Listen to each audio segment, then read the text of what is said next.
ചില എന്ന് പറഞ്ഞവരെ ഇന്നത്തെ ലേഖന ഭാഗത്തിൽ വിശുദ്ധ പൗലോസിലെ കൊളോസോസർക്ക് എഴുതിയ ലേഖനത്തിനുള്ള വായനയാണ് നമ്മൾ വായിച്ചു കേട്ടത്.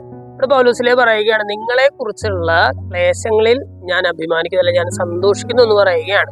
നമ്മളൊന്ന് ആലോചിക്കുക, ഒരു സമൂഹത്തെ പ്രതി അല്ലെങ്കിൽ ഒരു കൂട്ടത്തെ പ്രതിയുള്ള വേദനകളിൽ ഞാൻ സന്തോഷിക്കുന്നു, സഹനങ്ങളിൽ ഞാൻ സന്തോഷിക്കുന്നു എന്ന് ഒരാൾ പറയുമ്പോൾ അതിന്റെ ആത്മീയമായിട്ടുള്ള അർത്ഥം എന്തായിരിക്കും? അതിനെന്തെങ്കിലും ഒരു കാരണം വേണം അല്ലെ? ഒരാൾക്ക് വേണ്ടി വേദന അനുഭവിക്കുമ്പോൾ ഞാൻ അതിൽ സന്തോഷിക്കുന്നു എന്നൊക്കെ വേറൊരാൾ പറയണം എന്നുണ്ടെങ്കിൽ അതിന് പിന്നിൽ അത്രയും സ്ട്രോങ് ആയിട്ടുള്ള ഒരു കാരണം വേണം.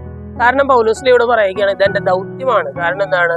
അതായത് നിങ്ങളെ പ്രതിയുള്ള വേദനകൾ ഞാൻ ഏറ്റെടുക്കുമ്പോൾ മിശിഹ സഭയെ പ്രതി ഏറ്റെടുത്ത വേദനകളിൽ വന്ന കുറവിനെ നികത്തുകയാണ് ഞാൻ ചെയ്യുന്നതെന്ന് പൗലോസിലെ പറയുകയാണ്. അതായത് ഈ കൊളോസോസുകാർക്ക് വചനം, ദൈവവചനം പരിചയപ്പെടുത്തി കൊടുക്കുക അല്ലെ വെളിപ്പെടുത്തി കൊടുക്കുക എന്നുള്ളതായിരുന്നു പൗലോസിലയുടെ ദൗത്യം. പൗലോസിലെ പറയുകയാണ്, ഈ ഒരു ദൗത്യം ചെയ്യുന്നത് വഴിയായിട്ട് നിങ്ങളെ പ്രതിയുള്ള ഞാൻ ഏറ്റെടുക്കേണ്ടി വന്ന ക്ലേശങ്ങളെ പ്രതി ഞാൻ അഭിമാനിക്കുന്നു, ഞാൻ സന്തോഷിക്കുന്നു എന്ന് പറയുകയാണ്. സ്നേഹമുള്ളവരെ, ഇന്നത്തെ വചനം വായിച്ചു കഴിയുമ്പോൾ നമ്മൾ ചിന്തിക്കേണ്ടത് ഇത് തന്നെയാണ്. ദൈവം എനിക്ക് ചില ദൗത്യങ്ങൾ നൽകിയിട്ടുണ്ടായിരുന്നു.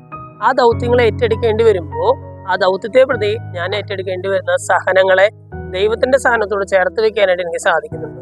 മിശിഹ സഭയ്ക്ക് വേണ്ടി ഏറ്റെടുത്ത സഹനങ്ങളിലുള്ള കുറവിനെ എന്റെ സഹനങ്ങൾ വഴി ഞാൻ പരിഹരിക്കുന്നു എന്നൊക്കെ പൗലോസിലെ പറയുമ്പോൾ അത് വലിയൊരു വെളിപ്പെടുത്തലാണ്. നമ്മുടെ ജീവിതത്തിലെ സഹനങ്ങളെ ഈശോയുടെ സഹനങ്ങളോട് ചേർത്ത് വെക്കാനായിട്ട് എനിക്ക് സാധിക്കുന്നുണ്ടോ?